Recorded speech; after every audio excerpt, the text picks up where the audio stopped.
বলা বলা যাও আমি পময়ৰ শিখন গুণকাৰে স্বৰ্গৰ অভিমুখে অতি পৰীক্ষা হ'ব আজি দেৱ আৰু দানৱৰ দেৱতাৰ এফালৰ পৰা শেষ কৰি দেখুৱাম জগতক এই দিতি নন্দনৰ ককতে যুবরাজ দানবর প্রচন্ড বিক্রমত ধ্বংস হব দেবগণ এক পরকত কহিলাম ইন্দর ইন্দত্ত কহিলাম সরকার রাজ হিন্দকত দানবর প্রত্যেক খেলাই রণভূমি করে কম্পমান এক নব জগতত দানবরে ভক্তি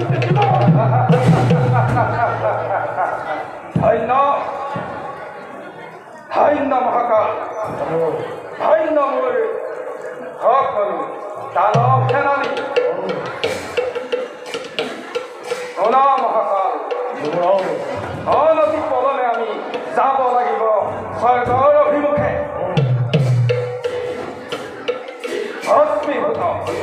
ভস্মীভূত কৰি দেৱতাৰ ৰাজ্য ভস্ম হব দেহপুৰী নিজেই পুৰন্দৰ তাৰে নিমিত্তে জননী পিতিয়ে মুক্ত লৈ ৰণচণ্ডী মূৰ্তি ধৰি বুকেই বাৰে বাৰে কৰে আশীৰ্বাদ পুত্ৰই মুক্ত জননীৰ আগ কি নিৰ্মাণে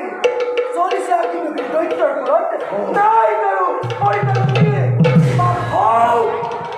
পুণ্য হওক নালাগে ভাবিব বিজয়ী তুমি মহা শক্তিমান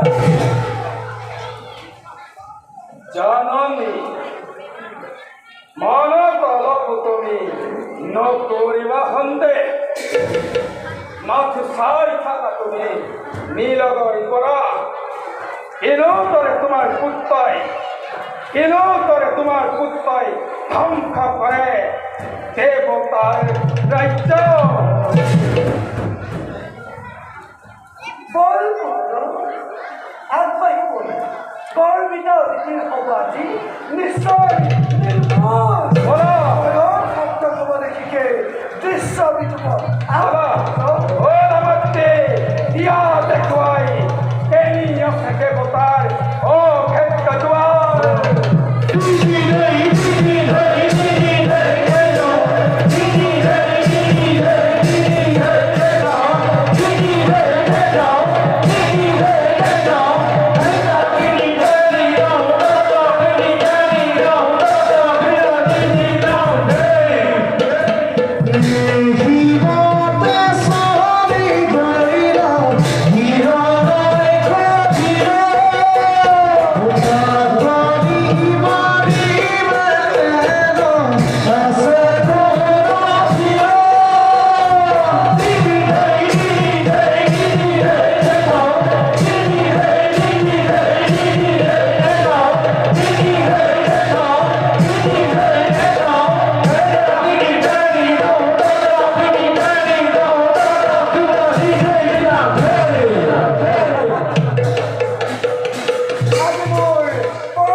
আচৰিত নোহে মাতি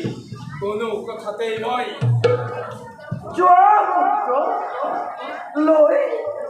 জ্বলন্তৰ প্ৰতি হিংসা প্ৰদীপ কৰি দেৱপুৰন্দক খেতি পথৰ ভিক্ষাৰী কৰি তেতিয়া তেতিয়াহে পূৰ্ণ হ'ব এই ঋষিৰ মনৰ কামনা তেতিয়াহে পূৰ্ণ হ'ব ঋষিৰ মনৰ কামনা তেতিয়াহে পূৰ্ণ হ'ব ঋষিৰ মনৰ কামনা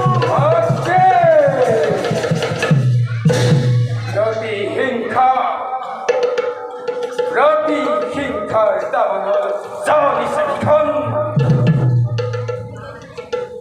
ভস্মীভূত হ'ব আজি দেৱপুৰে ভস্ম হ'ব নিজে পুৰি পুৰন্দৰ এফালৰ পৰা খাল খাল কৰি দেখুৱাম জগতত কত শক্তিয়ে ক্ষীৰ নাট্যবিয়ৰ